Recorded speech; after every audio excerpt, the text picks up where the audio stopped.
Good morning student. मैं Pawan Kumar assistant professor Waheguru college Abohar ਤੁਹਾਨੂੰ ਸਾਰਿਆਂ ਨੂੰ ਇੱਕ ਛੋਟੀ ਜਿਹੀ ਵੀਡੀਓ ਦੇ ਦੌਰਾਨ ਇਹ ਸਮਝਾਉਣ ਦੀ ਕੋਸ਼ਿਸ਼ ਕਰ ਰਹੇ ਹਾਂ ਕਿ ਜਿਹੜੇ ਆਪਣੇ ਆਨਲਾਈਨ ਪੇਪਰ ਸਟਾਰਟ ਨੇ 17 ਸਤੰਬਰ ਤੋਂ ਉਹਨਾਂ ਦੇ ਲਈ ਕਿਹੜੀ ਗਾਈਡਲਾਈਨਸ ਯੂਨੀਵਰਸਿਟੀ ਤੋਂ ਆਈਆਂ ਨੇ ਤੇ ਕਿਹੜੇ ਆਪਾਂ ਨੂੰ ਸਟੈਪ ਫੋਲੋ ਕਰਕੇ ਆਪਾਂ ਜਿਹੜੇ ਆਨਲਾਈਨ ਪੇਪਰ ਨੂੰ ਸਬਮਿਸ਼ਨ ਕਰਵਾਉਣਾ ਹੈ ਕਾਲਜ ਦੇ ਵਿੱਚ। ਤੇ ਆਓ ਆਪਾਂ ਦੇਖਦੇ ਹਾਂ। ਆਪਾਂ ਨੂੰ ਜਿਹੜੀ ਫਸਟ ਗੱਲ ਧਿਆਨ 'ਚ ਇਹ ਰੱਖਣੀ ਹੈ ਕਿ ਆਪਾਂ ਨੂੰ ਸਿਰਫ ਔਰ ਸਿਰਫ 12 ਸ਼ੀਟਾਂ 12 ਸ਼ੀਟਾਂ ਦਾ ਮਤਲਬ ਕੀ ਹੈ, ਜਿਵੇਂ ਇੱਕ ਆ ਸ਼ੀਟ ਹੋ ਗਈ, ਫਸਟ ਤੁਹਾਡੀ ਸ਼ੀਟ ਹੋ ਗਈ। ਜਿਹੜੀ ਸੈਕਿੰਡ ਸ਼ੀਟ ਹੈ ਉਹਨੂੰ ਤੁਸੀਂ ਐਜ਼ ਏ ਐਂ ਲਿਖੋਗੇ 2/12। ਜਿਵੇਂ ਆਪਾਂ ਫਸਟ 'ਚ ਲਿਖ ਦਾਂਗੇ, ਜੇ ਤੁਸੀਂ 12 ਸ਼ੀਟਾਂ ਫਿਲ ਕਰ ਰਹੇ ਹੋ ਤਾਂ 12 ਤੋਂ ਇੱਕ ਵੀ ਜ਼ਿਆਦਾ ਸ਼ੀਟ ਨਹੀਂ ਹੋਣੀ ਚਾਹੀਦੀ। ਫਸਟ ਸ਼ੀਟ ਜਿਹੜੀ ਤੁਸੀਂ ਯੂਜ਼ ਕਰਨੀ ਹੈ ਉਸ ਸ਼ੀਟ ਦੇ ਉੱਤੇ ਤੁਸੀਂ ਲਾਈਨਿੰਗ ਵਾਲੀ ਵੀ ਸ਼ੀਟ ਜਿਹੜੀ ਯੂਜ਼ ਕਰ ਸਕਦੇ ਹੋ, ਜਾਂ ਤੁਸੀਂ ਸਿੰਪਲ ਜਿਹੜੀ A4 ਪਲੇਨ ਪੇਜ ਆਪਣੇ ਕੋਲ ਆਉਂਦੇ ਆ ਉਹ ਯੂਜ਼ ਕਰ ਸਕਦੇ ਹੋ। ਬਟ ਜਾਂ ਕੰਡੀਸ਼ਨ ਕਿਹੜੀ ਹੈ, ਜਿਹੜੀ ਆਪਣੀ ਆਨਸਰ ਸ਼ੀਟ ਦੀ ਪਹਿਲੀ ਸ਼ੀਟ ਹੈ ਉਹਦੇ ਉੱਤੇ ਤੁਸੀਂ 7 ਚੀਜ਼ਾਂ ਦਾ ਧਿਆਨ ਲਿਖਣਾ ਹੈ। ਇਹ ਚੀਜ਼ਾਂ ਬਹੁਤ ਹੀ ਇੰਪੋਰਟੈਂਟ ਹੈ ਤੇ ਸਾਰੇ ਸਟੂਡੈਂਟਸ ਨੂੰ ਆਪਦੀ ਸ਼ੀਟ ਦੇ ਉੱਤੇ ਜਿਹੜੀ first sheet of answer sheet ਹੈ ਉਹਦੇ ਤੇ ਲਿਖਣੀ ਹੈ। ਇਹਦਾ ਇੱਕ ਛੋਟਾ ਜਿਹਾ ਇਹ ਸਿਸਟਮ ਹੈ ਕਿ ਤੁਸੀਂ ਜਿੰਨੇ ਤੁਹਾਡੇ ਪੇਪਰ ਹੈ, ਤੁਸੀਂ ਪਹਿਲਾ ਦਿਨ ਫਸਟ ਸ਼ੀਟਾਂ, ਜਿਵੇਂ 7 ਪੇਪਰ ਹੈ ਤਾਂ 7 ਸ਼ੀਟ ਤਿਆਰ ਕਰ ਲਓ, ਜਿਹਦੇ ਵਿੱਚ ਜਿਹੜੀ ਫਸਟ ਸ਼ੀਟ ਦਾ ਫਾਰਮੈਟ ਹੈ ਆ ਲਿਖਣ ਦੀ ਤੁਹਾਨੂੰ ਕੋਈ ਲੋੜ ਨਹੀਂ। ਫਾਰਮੈਟ ਆਫ ਆਨਸਰ ਸ਼ੀਟ ਇਹ ਤੁਹਾਨੂੰ ਸਮਝਾਉਣ ਦੇ ਲਈ ਲਿਖਿਆ। ਤੁਸੀਂ ਜਿਹੜੀ ਇਹ 7 ਸਟੈਪ ਹੈ ਇਹ ਲਿਖਣੇ ਆ। ਫਸਟ ਕੀ ਹੈ, university roll number in words 'ਚ ਲਿਖਣਾ ਹੈ। ਫੋਰ ਐਗਜ਼ਾਮਪਲ ਆਪਣਾ ਯੂਨੀਵਰਸਿਟੀ ਰੋਲ ਨੰਬਰ ਹੁੰਦਾ ਹੈ 20 20 17 28 ਹੈ ਨਾ, ਤਾਂ ਆਪਾਂ ਕੀ ਲਿਖਦੇ ਹੁੰਦੇ ਆ 2020172। ਇਸ ਤਰ੍ਹਾਂ ਤੁਸੀਂ ਵਰਡਸ ਦੇ ਵਿੱਚ ਇਸ ਰੋਲ ਨੰਬਰ ਨੂੰ ਡਿਸਕ੍ਰਾਈਬ ਕਰਨਾ। ਅੱਗੇ ਤੁਸੀਂ ਨਿਊਮੈਰੀਕਲ ਦੀ ਵੈਲਿਊ ਦੇ ਵਿੱਚ ਲਿਖਣਾ 2020 ਜਿਵੇਂ ਸਮਥਿੰਗ, ਠੀਕ ਹੈ। ਉਸ ਤੋਂ ਬਾਅਦ ਨੇਮ ਆਫ ਸਟੂਡੈਂਟ ਆਪਾਂ ਲਿਖਣਾ ਇਸ ਦੇ ਉੱਤੇ। ਉਸ ਤੋਂ ਬਾਅਦ ਜਿਹੜਾ ਤੀਜੇ ਦੇ ਵਿੱਚ ਆਪਾਂ ਲਿਖਣੀ ਹੈ ਕਲਾਸ ਤੁਸੀਂ BA ਤਾਂ BA ਲਿਖ ਸਕਦੇ ਹੋ। ਉਹਦਾ ਸਮੈਸਟਰ ਕਿੰਨਵਾਂ ਹੈ, ਜਿਵੇਂ 6 ਸਮੈਸਟਰ ਹੈ ਤਾਂ ਤੁਸੀਂ 6 ਸਮੈਸਟਰ ਲਿਖ ਸਕਦੇ ਹੋ।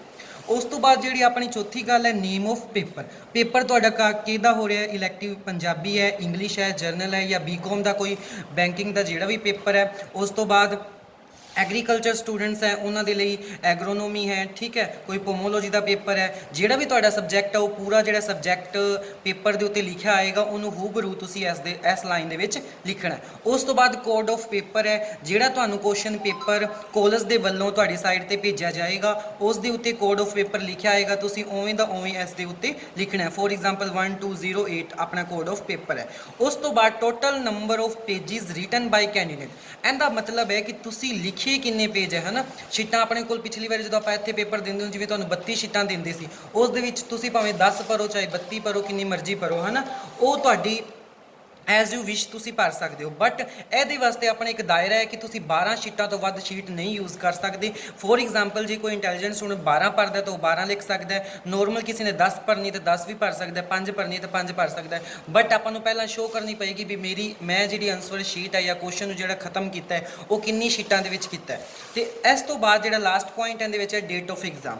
ਜਿਹੜੀ ਆ ਡੇਟ ਆਫ ਐਗਜ਼ਾਮ ਹੈ ਇਹ ਤੁਸੀਂ ਜਿਵੇਂ ਤੁਹਾਡੇ ਪੇਪਰ ਹੁੰਦੇ ਜਾਣਗੇ ਉਸ ਦੇ ਅਕੋਰਡਿੰਗ, ਜਿਵੇਂ 17 ਤਰੀਕ ਤੋਂ ਫਸਟ ਪੇਪਰ ਹੈ ਤਾਂ ਤੁਸੀਂ ਇਸ ਨੂੰ ਇਸ ਤਰ੍ਹਾਂ ਲਿਖ ਸਕਦੇ ਹੋ ਡੇਟ ਵਾਈਜ਼, ਠੀਕ ਹੈ। ਇਹ ਤੁਹਾਡਾ ਫਾਰਮੈਟ ਹੋ ਗਿਆ ਫਸਟ ਸ਼ੀਟ ਨੂੰ। ਉਸ ਤੋਂ ਬਾਅਦ ਜਿਵੇਂ ਤੁਸੀਂ ਉੱਤੇ ਲਿਖ ਕੇ ਉਸ ਤੋਂ ਬਾਅਦ ਆਨਸਰ ਆਫ ਕੁਐਸਚਨ ਹੈ ਨਾ, ਜਿਵੇਂ ਪੇਪਰ ਆ ਗਿਆ, ਪੇਪਰ ਦੇ ਵਿੱਚ ਫਸਟ ਕੁਐਸਚਨ ਪੁੱਛਿਆ ਤੁਹਾਨੂੰ ਉਹੀ ਲਿਖ ਰਹੇ ਆ ਤੇ ਪਹਿਲਾਂ ਕੁਐਸਚਨ ਦੀ ਹੈਡਿੰਗ ਲੈ ਕੇ ਉਸ ਤੋਂ ਬਾਅਦ ਆਨਸਰ ਸਟਾਰਟ ਕਰ ਦਿਓ। ਉਸ ਤੋਂ ਬਾਅਦ ਜੇ ਤੁਹਾਨੂੰ ਦੂਜਾ ਨਹੀਂ ਆ ਰਿਹਾ ਤੁਸੀਂ ਤੀਜਾ ਲਿਖਣਾ ਤੇ ਤੀਜਾ ਆਨਸਰ ਤੁਸੀਂ ਮੈਂਸ਼ਨ ਕਰਕੇ ਆਪਦਾ ਆਨਸਰ ਉਸ ਤੋਂ ਸਟਾਰਟ ਕਰ ਸਕਦੇ ਹੋ।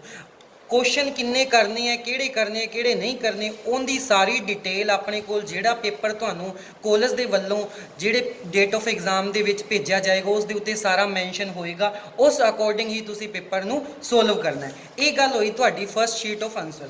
ਉਸ ਤੋਂ ਬਾਅਦ ਤੁਸੀਂ ਫੋਰ ਐਗਜ਼ਾਮਪਲ ਦੂਜੀ ਸ਼ੀਟ ਮੈਂ ਯੂਜ਼ ਕੀਤੀ, ਇਹਨੂੰ ਮੈਂ ਕਰ ਲਿਆ, ਠੀਕ ਹੈ। ਉਸ ਤੋਂ ਬਾਅਦ ਮੈਂ ਤੀਜੀ ਸ਼ੀਟ ਯੂਜ਼ ਕੀਤੀ, ਉਸ ਤੋਂ ਬਾਅਦ ਤੀਜੀ ਮੈਂ ਸ਼ੀਟ ਆ ਯੂਜ਼ ਕਰ ਲਈ, ਉਹਨੂੰ ਮੈਂ ਲਿਖ ਲਿਆ 3/12। ਇਸ ਤੋਂ ਮੈਂ ਸਾਰੀ ਫਿਲ ਕਰਤੀ। ਕਹਿਣ ਦਾ ਭਾਵ ਇਹ ਸੀ ਕਿ ਇਸ ਸ਼ੀਟ ਨੂੰ ਜੇ ਤੁਸੀਂ ਆਹ ਸ਼ੀਟ ਯੂਜ਼ ਕਰ ਰਹੇ ਹੋ ਤਾਂ ਇਹਨੂੰ ਲਿਖੋਗੇ 2/12, ਜੇ ਆਹ ਸ਼ੀਟ ਕਰ ਰਹੇ ਹੋ ਤਾਂ ਇਹਨੂੰ ਲਿਖੋਗੇ। ਉਸ ਤੋਂ ਬਾਅਦ ਜਦੋਂ ਤੁਸੀਂ ਇਹਨਾਂ ਨੂੰ ਸਕੈਨ ਕਰੋਗੇ ਤਾਂ ਇੱਕ ਪੇਜ ਆਏਗਾ, ਇੱਕ ਪੇਜ ਇਸੇ ਤਰ੍ਹਾਂ ਸਿਰਫ ਔਰ ਸਿਰਫ PDF ਦੇ ਵਿੱਚ 12 ਪੇਜਾਂ ਦੇ ਵਿੱਚ ਹੀ ਤੁਸੀਂ ਸਾਰਾ ਆਪਦਾ ਕੁਐਸਚਨ ਹੈ ਉਹ ਕੰਪਲੀਟ ਕਰਨੀ ਹੈ, ਠੀਕ ਹੈ।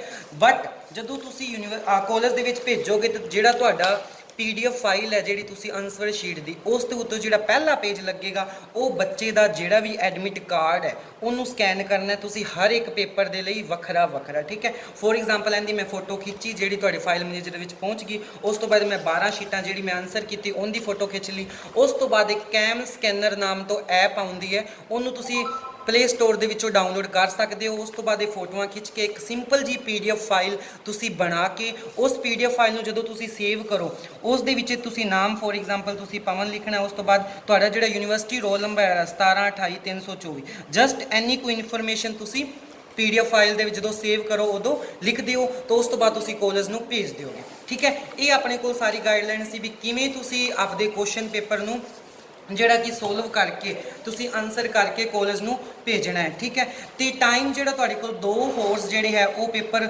ਰਿਟਨ ਦੇ ਕਰਨ ਵਾਸਤੇ ਹੈ, ਤੇ 2 ਹੀ ਘੰਟੇ ਅਗਲੇ ਜਿਹੜੇ ਤੁਹਾਨੂੰ ਪੇਪਰ ਨੂੰ ਸੈਂਡ ਕਰਨ ਵਾਸਤੇ ਹੈ। ਇਹਦੇ ਵਿੱਚ ਕੋਈ ਡਾਊਟ ਨਹੀਂ ਕਿ ਤੁਹਾਡਾ ਜਦੋਂ ਪੇਪਰ 9 ਵਜੇ ਸਟਾਰਟ ਹੋਇਆ ਤਾਂ ਤੁਹਾਡੇ ਕੋਲ 1 ਵਜੇ ਤੱਕ ਟਾਈਮ ਹੈ, ਬਟ 1 ਵਜੇ ਤੋਂ ਜੇ 1 ਮਿੰਟ ਵੀ ਲੇਟ ਹੋ ਗਿਆ ਤਾਂ ਕਾਲਜ ਜ਼ਿੰਮੇਵਾਰ ਨਹੀਂ ਹੈ ਤੁਹਾਡੇ ਪੇਪਰ ਦੇ ਕਿਸੇ ਵੀ ਹਾਲਾਤ ਦੇ ਕਾਰਨ। ਠੀਕ ਹੈ, ਤੁਸੀਂ 1 ਵਜੇ ਤੋਂ ਪਹਿਲਾਂ ਆਪਦਾ ਜਿਹੜਾ ਪੇਪਰ ਹੈ ਉਹ ਕਾਲਜ ਦੇ ਵਿੱਚ ਪਹੁੰਚਾਓਗੇ।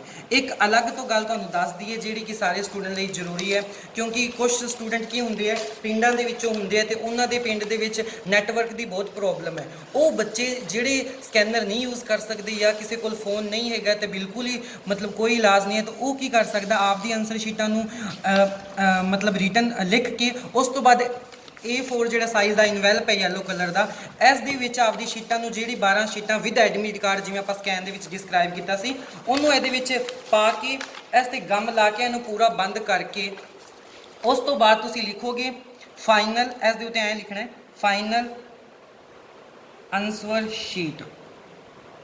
ਫਿਰ ਤੁਸੀਂ ਕਿਹਨੂੰ ਭੇਜ ਰਹੇ ਹੋ ਟੂ ਦਾ ਪ੍ਰਿੰਸੀਪਲ ਸਰ, ਠੀਕ ਹੈ, ਜਾਂ ਨੋਡਲ ਆਫਿਸਰ, ठीक है, वाहिगुरु कॉलेज, ठीक है, अबोहर। उस तो बाद फ्रॉम किहड़े बच्चे का फर्स्ट आएगा यूनिवर्सिटी रोल नंबर, ठीक है, उस तो बाद नेम, ठीक है, पेपर, डेट ऑफ एग्जाम। ये चार सारिया चीज़ां लिख के तुसी ਜਿਹੜੇ ਕਾਲਜ ਦੇ ਵਿੱਚ ਕਿਵੇਂ ਮਰਜ਼ੀ ਤੁਸੀਂ ਆਪਦੇ ਤਰੀਕੇ ਦੇ ਨਾਲ ਜਿਹੜਾ ਤੁਹਾਨੂੰ ਸੂਟੇਬਲ ਲੱਗੇ ਉਸ ਦੇ ਹਿਸਾਬ ਨਾਲ ਤੁਸੀਂ ਸ਼ੀਟ ਭੇਜ ਸਕਦੇ ਹੋ, ਤਾਂ ਕਿ ਫਰਦਰ ਤੁਹਾਡਾ ਕੋਈ ਵਾਰੀ ਨੈਟਵਰਕ 'ਚ ਪ੍ਰੋਬਲਮ ਹੈ, ਤੁਹਾਡਾ ਸਕੈਨ ਹੋ ਕੇ ਸਾਡੇ ਕੋਲ ਟਾਈਮ ਤੇ ਨਾ ਪਹੁੰਚੇ ਤੇ ਤੁਸੀਂ 9 ਤੋਂ ਜਦੋਂ 11 ਵੱਜ ਗਏ ਉਸ ਤੋਂ ਬਾਅਦ ਤੁਸੀਂ ਡਿਸਾਈਡ ਕਰਨਾ ਹੈ ਤੁਸੀਂ ਹਾਰਡ ਕਾਪੀ ਕਾਲਜ ਭੇਜ ਰਹੇ ਹੋ ਜਾਂ soft copy as a PDF ਭੇਜ ਰਹੇ ਹੋ। ਇਹ ਗੱਲਾਂ ਆਪਾਂ ਨੂੰ ਧਿਆਨ ਰੱਖਣ ਵਾਲੀਆਂ ਨੇ, ਇਹਨਾਂ ਨੂੰ ਤੁਸੀਂ ਫੋਲੋ ਕਰਕੇ ਹੀ ਆਪਦੇ ਜਿਹੜੇ ਆਨਲਾਈਨ ਐਗਜ਼ਾਮੀਨੇਸ਼ਨ ਹੈ ਉਹਨੂੰ ਕੰਪਲੀਟ ਕਰਨਾ। ਉਸ ਤੋਂ ਬਾਅਦ ਸਾਡੇ ਕਾਲਜ ਦੀ ਜਿਹੜੀ ID ਹੈ ਤੁਸੀਂ ਨੋਟ ਕਰ ਲਓ, ਜਿਹੜੇ ਐਗਜ਼ਾਮ ਤੁਸੀਂ ਸੈਂਡ ਕਰਨੇ ਹੈ ਵਾਹਿਗੁਰੂ ਕਾਲਜ 2020@gmail.com। ਇਹ ਸਾਰੇ ਬੱਚੇ ਜਿਹੜੀ Gmail ID ਹੈ ਇਹਨੂੰ ਨੋਟ ਕਰ ਲਓ।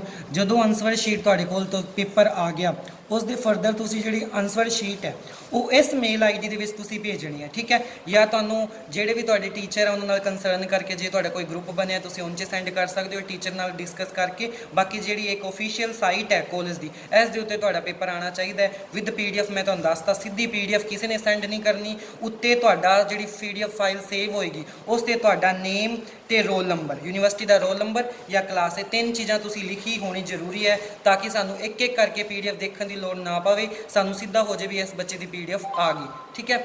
ਉਸ ਤੋਂ ਬਾਅਦ ਜੇ ਕੋਈ ਵੀ ਦਿੱਕਤ ਆਉਂਦੀ ਹੈ ਤਾਂ ਸਟੂਡੈਂਟ ਤੁਸੀਂ ਜ਼ਿੰਮੇਵਾਰ ਹੋ, 2 ਦਿਨ ਪਏ ਤੁਸੀਂ ਆਪਦੇ ਟੀਚਰ ਨਾਲ ਕੰਸਰਨ ਕਰੋ, ਸਾਰੀ ਜਿਹੜੀ ਡਿਟੇਲ ਲਓ ਤੇ ਆਪਦੇ ਜਿਹੜੇ ਕੁਐਸਚਨ ਪੇਪਰ ਆਨਲਾਈਨ ਪੇਪਰ ਹੈ ਉਹਨੂੰ ਹੈਂਡਲ ਕਰੋ। ਸਾਰੇ ਸਟੂਡੈਂਟਸ ਨੂੰ ਵਾਹਿਗੁਰੂ ਕਾਲਜ ਦੀ ਤਰਫੋਂ ਬੈਸਟ ਆਫ ਲੱਕ। ਬੱਚੇ ਵਧੀਆ ਤਰੀਕੇ ਨਾਲ ਪੇਪਰ ਆਪਦੇ ਕਰੋ, ਲਾਸਟ ਸਮੈਸਟਰ ਪੇਪਰ ਹੈ, ਕੋਈ ਵੀ ਦਿੱਕਤ ਆਉਂਦੀ ਹੈ ਇਨਕੁਆਇਰੀ ਹੈ ਸਾਨੂੰ ਫੋਨ ਕਰਕੇ ਪੁੱਛੋ ਤੇ ਆਪਦੇ ਪੇਪਰ ਦੀ ਤਿਆਰੀ ਕਰੋ। Best of luck, bye bye, thank you.